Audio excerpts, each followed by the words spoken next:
ఉంది. ఈ రోజు వరకు ఎక్కడ మాట్లాడు దాని మీద ఎక్కడ చెప్పండి, నేను తప్పు చేయలేదనేటువంటి మాట చెప్పడు ఎక్కడ. వీటన్నిటికన్నా మించి రేపు ప్రజల ముందు ప్రజాక్షేత్రంలో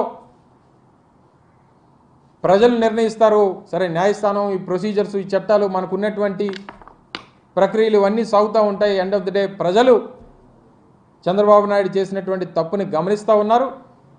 తప్పకుండా ప్రజాకోర్టులో మరొకసారి శిక్ష పడేటువంటి పరిస్థితి దగ్గరలో ఉంది అనేటువంటి మాట ఈ సందర్భంగా మీ ద్వారా మరొకసారి తెలియజేస్తా ఉన్నా.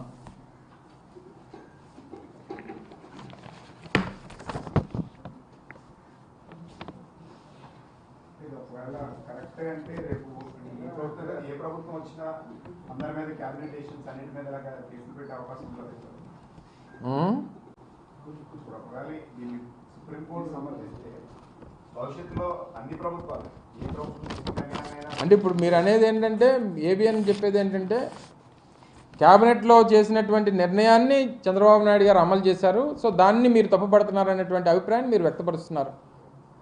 అలా క్యాబినెట్లో వారు పెట్టినటువంటి దానికి స్కిల్ స్కామ్లో జరిగినటువంటి ప్రక్రియకి ఎక్కడ కూడా సంబంధం లేదు, టోటల్గా డీవియేట్ చేసినటువంటి కార్యక్రమం చేశారనేటువంటిదే మేము ప్రభుత్వంలో ఉన్నటువంటి మా దగ్గర ఉన్నటువంటి రుజువులతో సహా అనేక సందర్భాల్లో చెప్పాం. స్కిల్ డెవలప్మెంట్ కార్పొరేషన్ అనేటువంటిది అలా ఆ మేధావి అయితే ఆ జనరల్ సెక్రటరీ, ఆ పార్టీ జాతీయ ప్రధాన కార్యదర్శి, ఆ మేధావి అంటాడు.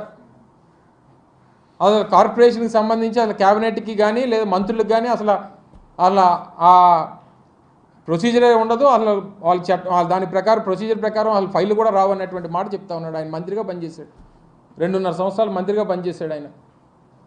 సరే, గెలిచి మంత్రి అవ్వలేదు అనుకోండి, ఎలాగైనా సరే ఆయనకి ప్రక్రియ టోటల్గా డీవియేట్ చేసేటువంటి మాటలు చెప్తా ఉన్నాడు. సో ఈ రకమైనటువంటి తప్పుదోవ పట్టించొద్దు అనేటువంటిది మా అభిప్రాయం. సో క్యాబినెట్లో తీసుకున్నటువంటి నిర్ణయానికి లేదా చేసినటువంటి ప్రొసీజర్స్కి ఎక్కడ కూడా సంబంధం లేదు అనేటువంటిది క్లియర్గా కనబడుతూ ఉంది. అనేక సందర్భాల్లో మేము చూపించడం జరిగింది. మళ్ళీ దాన్ని క్యాబినెట్ పట్టుకొని దాన్ని మళ్ళీ డీవియేట్ చేసేటువంటి ప్రయత్నం చేస్తూ ఉన్నారు. వర్తించదని చెప్పి కోర్టే చెప్తుంటే మళ్ళీ నన్ను అడుగుతున్నాను. సరే, ఏదేమైనప్పటికీ ఇద్దరు అదే చెప్పాను కదా, ఒకరు వర్తిస్తుందన్నారు, ఒకరు వర్తించదన్నారు.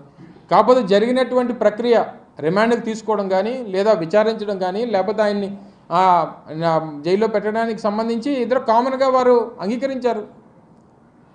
17A అనేటువంటిది అసలు నీకు జరిగినటువంటి అవినీతికి నీకు సంబంధం లేదనేటువంటిది కాదు కదా 17A కేసు. 17A అనేటువంటిది ఇట్స్ ప్రొసీజర్కి సంబంధించినటువంటి దాని మీద వేసినటువంటి కేసు అది. అది చంద్రబాబు నాయుడు గారికి కేసుకి స్కిల్ స్కామ్కి సంబంధం లేదనేటువంటిది ఆ సెక్షన్ కానీ లేకపోతే ఆ కేసు మీద వేసినటువంటిది స్కాచ్ కాదు కదా. సో దాన్ని ఎందుకు వాళ్ళు పూర్తిగా కేసుకి దీనికి ఎందుకు ముడి పెడుతున్నారు అనేటువంటిది మా అభిప్రాయం.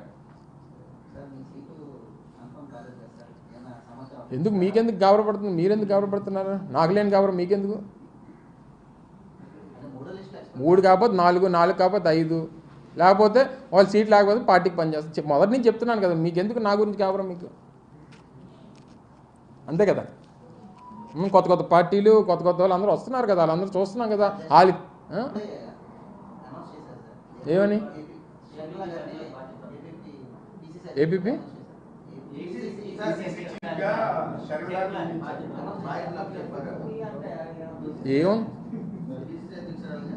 ఏముందిలే, కాంగ్రెస్ పార్టీ పాత పార్టీకి కొత్త ప్రెసిడెంట్ అంతే కదా. పాత పార్టీ అది, లేని పార్టీ, రాష్ట్రంలో లేని పార్టీకి ఎవరు ప్రెసిడెంట్ అయితే మాకేంటి? వాళ్ళు రాష్ట్రంలో పార్టీ ఉందా చెప్పండి. నాకు తెలిసి మొన్న జరిగినటువంటి ఎన్నికల్లో 0.4% ఎంత వచ్చింది ఆ పార్టీకి, నోటా కంటే తక్కువ వచ్చింది. అటువంటి లేని పార్టీకి లేకపోతే అండి దాని గురించి చర్చించుకోవడం అనవసరం నాకు తెలిసి. అయితే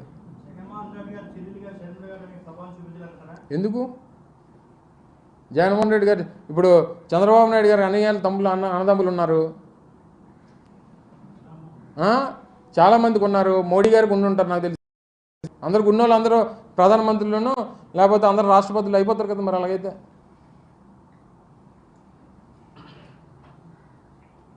వాళ్ళ పార్టీ లేదు కదా.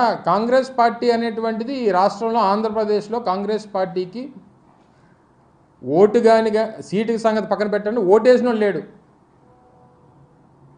ఎందుకు వేయట్లేదు? కాంగ్రెస్ ఈ రాష్ట్రానికి చేసినటువంటి ముఖ్యంగా ఈ రాష్ట్ర ప్రజలకు చేసినటువంటి అన్యాయం, ఒక కులానికో మతానికో ప్రాంతానికో లేదా ఒక వ్యక్తికో వర్గానికో చేసినటువంటి అన్యాయం కాదు. ఈ రాష్ట్రంలో ఉన్నటువంటి 5,30,00,000 మంది ప్రజలకి మనం కలిసి నిర్మించుకున్నటువంటి హైదరాబాద్ కానీ, కలిసి నిర్మించుకున్నటువంటి ఉమ్మడి రాష్ట్రం కానీ, అందరం కలిసి ఉండాలని చెప్పి కోరుకున్నటువంటి ప్రజలు కానీ,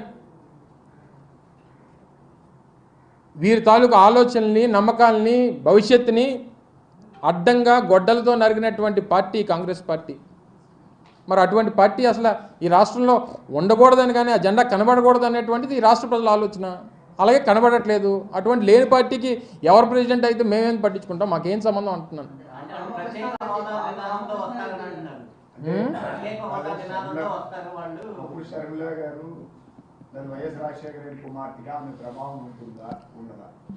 నాకు తెలిసి అయితే 0% అని, నాకు తెలిసి అయితే 0% ఇన్ఫ్లుయెన్స్ ఉంటుంది అనేటువంటిది నా అభిప్రాయం. ఎవరు ఆల్ రామకృష్ణారెడ్డి కాకపోతే వాళ్ళ నాన్నగారిని జాయిన్ అవ్వమని నాకేం తప్పే ఉంది. ఆ పార్టీలు నేనే కాదన్నా. ప్రజాస్వామ్యం ఈ దేశం ప్రపంచంలోనే అతిపెద్ద ప్రజాస్వామ్యం కలిగినటువంటి దేశం. కొన్ని వందల వేల జాతీయ పార్టీలు, కొన్ని వందల వేల ప్రాంతీయ పార్టీలు, ఏ పార్టీలోకి ఎవరు కావాలంటే వెళ్ళొచ్చు. నువ్వు వెళ్ళి అడుగు, నీకు ఇచ్చేస్తారు సీటు. కాంగ్రెస్ పార్టీ ఇక్కడ అంత ఖాళీగా ఉంది. అది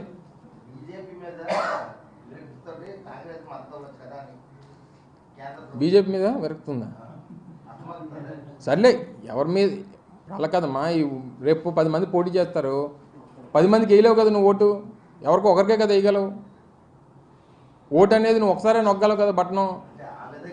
ఏదన్నా ఎవరి అభిప్రాయం వాళ్ళకు ఉండొచ్చు, నేను కాదనట్లా. ప్రతి రాజకీయ పార్టీకి నేనేదో ఈ రాష్ట్రంలో నేనే ముఖ్యమంత్రిని అవుతానని కానీ ఈ రాష్ట్ర భవిష్యత్తు నా రాజకీయ పార్టీ ద్వారా అవుతుందనేటువంటి నమ్మకం ప్రతి ఒక్కరికి ఉండొచ్చు. కానీ ఎవరు మంచి చేయగలరు, ఎవరు ప్రజలకి మేలు చేయగలరు అనేటువంటి అసలు ఆ పార్టీకి సంబంధించి ఆ లేని పార్టీ గురించి ఎంతసేపు మాట్లాడుకోవడం నాకు తెలియక అడుగుతాను. నిన్నటి వరకు ఇంకొక ఆయన ఉన్నారు, ఈరోజు కొత్త వాళ్ళు వచ్చారు, అంతే తేడా. ఏం తేడా పడుతుందో నాకు తెలుసు. సరే అయితే థ్యాంక్ యూ.